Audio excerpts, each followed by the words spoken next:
Olá pessoal, então hoje a gente vai começar a falar sobre análise de regressão. Nosso primeiro tópico é o cálculo de correlação. Então vamos fazer uma introdução aqui. Até agora a gente só trabalhou com uma variável. Tudo que a gente fez até agora sempre dizia respeito a uma única variável. Mas e se eu tiver mais de uma variável, o que eu posso fazer? Que tipo de comparação eu posso ter? Vou ter mais de uma. Só que tendo mais de uma variável eu tenho um problema. Unidade de medida diferente. Um exemplo bem simples para a gente pensar. Imagine que tem um grupo de pessoas que eu vou trabalhar com a altura e peso dessas pessoas. A altura normalmente a gente trabalha com metros ou centímetros e o peso em quilogramas. Né? Eu não tenho como comparar unidades de medidas diferentes. Eu não posso trabalhar, por exemplo, com a média de peso e média de altura e dizer e fazer algum tipo de análise entre esses dois valores. Para isso eu uso a correlação, desde que se eu tiver valores é, é, quantitativos, valores numéricos, eu posso trabalhar com correlação. Então, se a minha pesquisa for uma pesquisa quantitativa, eu posso trabalhar com correlação. E quando existe correlação, eu posso trabalhar com análise de regressão. Essa última parte aqui vai ficar para uma próxima aula, não para agora. A gente vai trabalhar hoje mais com a parte da correlação, que é verificar se existe uma dependência entre elas, que está explicado aqui na sequência. Veja lá. Quando duas variáveis estão ligadas por uma relação estatística, dizemos que existe uma correlação entre elas. Então vou fazer uma análise entre dois grupos de valores. Se existir uma relação, uma dependência entre elas, a gente diz que existe uma correlação entre as duas variáveis. Um exemplo aqui, a medida do lado de um quadrado e seu perímetro. Isso a gente sabe que a medida do perímetro depende da medida do lado.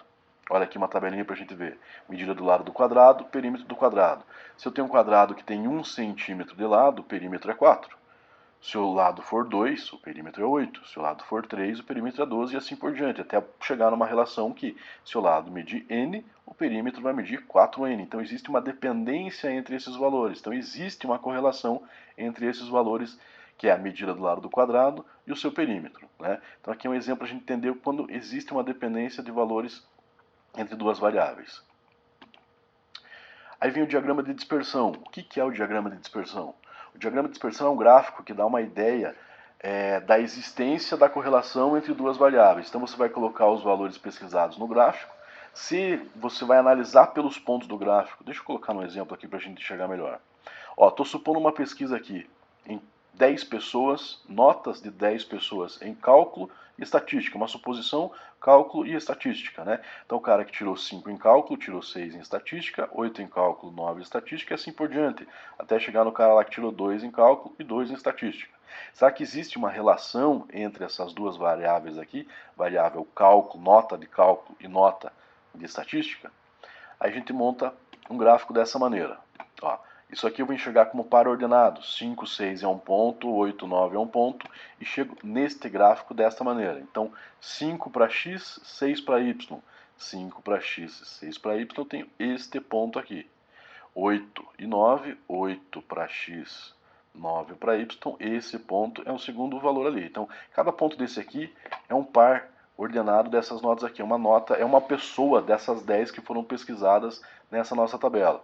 No eixo X são as notas de cálculos, no eixo Y são as notas de estatística. Montei esse diagrama. Essa nuvem de pontos que a gente chama aqui, é o que a gente chama de diagrama de dispersão. Quando que a gente diz que existe correlação ou não? Quando eu conseguir ter uma tendência desses pontos alinhados. Então, nesse caso aqui, eu posso perceber que eles estão, de certa maneira, subindo juntos. Então, se existe a possibilidade de eu determinar uma linha reta entre eles, existe uma correlação. A gente vai calcular o quanto é essa correlação mais adiante, mas eu posso afirmar sim que existe uma correlação entre essas notas. E que tipo de correlação que a gente pode ter?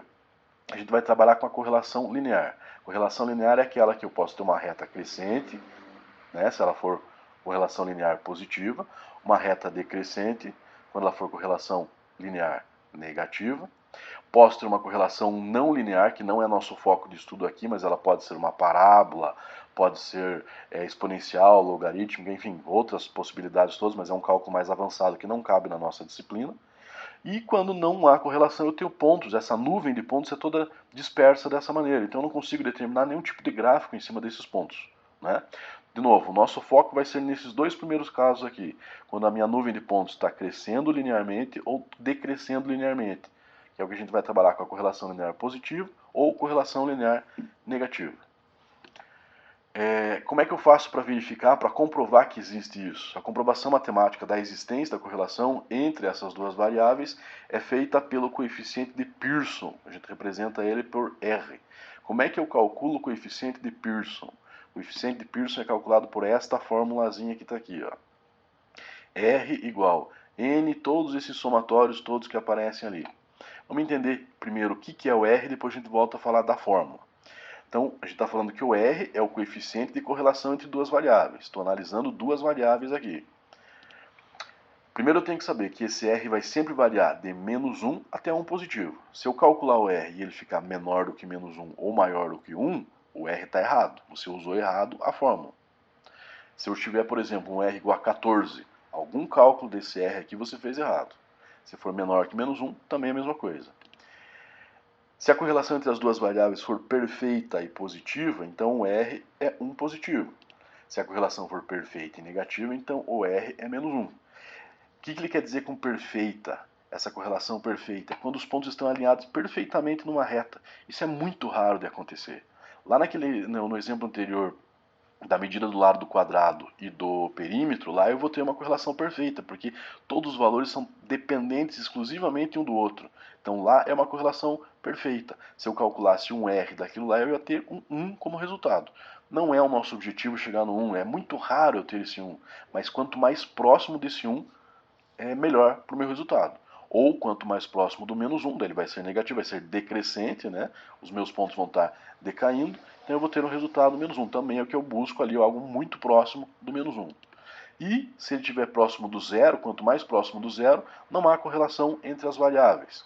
Aí nós colocamos alguns parâmetros para fazer essa análise desse R. Veja aqui na sequência. Se ele estiver variando entre 0,6 e 1, pode-se tirar conclusões significativas sobre o comportamento simultâneo das variáveis. Quer dizer, se ele estiver entre 0, 6 e 1, a dependência entre o x e o y ali é muito grande. Então eu posso trabalhar com aquela dependência como sendo uma correlação linear.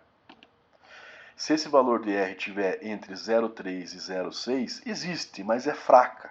Né? Alguns valores dependem mais do que outros e tal, então a gente não gosta desse resultado aqui, mas não dá para dizer que não existe correlação. Existe, é fraca, mas existe. Porém, se ele estiver entre 0 e 0,3, aí é muito fraca. Aí a gente nem pode dizer que existe uma correlação. Ou uma correlação que não vai dar resultados palpáveis para a nossa pesquisa. Então a gente evita resultado entre 0 e 0,3. Só perceba aqui, ó, esse erro está sempre em módulo. Né? Então para a gente fazer essa análise, a gente desconsidera o sinal. Né? 0,6 e 1, 0,3, 0,6, 0 e 0,3. Então nessa análise aqui, por ser módulo, a gente acaba não utilizando o sinal do R. Seguindo, como é que a gente vai calcular agora o coeficiente de correlação? Usando a fórmula propriamente. A fórmula que a gente já falou tem todos esses valores de somatórios. Vou utilizar essa tabela das notas lá de cálculo e estatística como sendo os valores de x, cálculo, y e estatística e aplicar os valores nessa fórmula. Eu separei aqui, ó, e coloquei em cores para a gente ver quais são os somatórios que nós vamos precisar calcular a partir desses valores. Primeiro, N. N é a quantidade de pares de valores. No nosso caso aqui, são 10 alunos, então N igual a 10, neste exemplo aqui. Então, se eu tenho 10 linhas, N igual a 10. Somatório do X. Vou somar todos os valores do X, substituindo ele pediu. Somatório do Y, a mesma coisa, soma os valores do Y. Vou ter que calcular x vezes y e chegar no somatório dele. Então, 5 vezes 6, 8 vezes 9, 7 vezes 8. Faço todas as multiplicações e somo para chegar no valor do somatório de x vezes y. Somatório de x ao quadrado. Vou elevar todos os valores ao quadrado e somar. 5 ao quadrado, 8 ao quadrado, 7 ao quadrado. Somo todos esses quadrados e vou substituir nesse caso aqui. E a mesma coisa para o y ao quadrado. 6 ao quadrado, 9 ao quadrado, 8 ao quadrado, somo todo mundo e vou substituir lá. Vamos fazer isso numa tabela desta maneira. Ó, já reproduzi aqui os valores de x e y nessas duas primeiras colunas. Já coloquei aqui o valor do somatório deles, que nesse caso, por coincidência, deu 65. Isso aqui não é regra, não tem que ser igual ao somatório de x e y. Neste exemplo, deu uma coincidência serem iguais. Vou montar uma coluna de x vezes y, uma coluna de x ao quadrado e uma coluna de y ao quadrado. Então, x vezes y teve esses resultados e o somatório 473. x ao quadrado teve esses resultados e este somatório, 481. Y ao quadrado, esses resultados, 475. Então você tem que montar toda essa tabela aqui para chegar nesses resultados, nessa última linha aqui, que é o que a gente vai utilizar na nossa fórmula. Tanto que agora eu vou resumir dessa maneira aqui, ó. São os valores que eu preciso daquela tabela para aplicar na fórmula. A fórmula está aqui, os valores que eu preciso estão aqui, só não tem aqui o n, que a gente sabe que é 10 nesse caso aqui, mas enfim, o único valor que não está descrito aqui é o valor do n, que é 10. Vou substituir cada um deles, veja lá. N, 10, vezes somatório de x vezes y, 473, menos somatório só do x, 65, vezes somatório só do y, 65, sobre raiz quadrada e tal.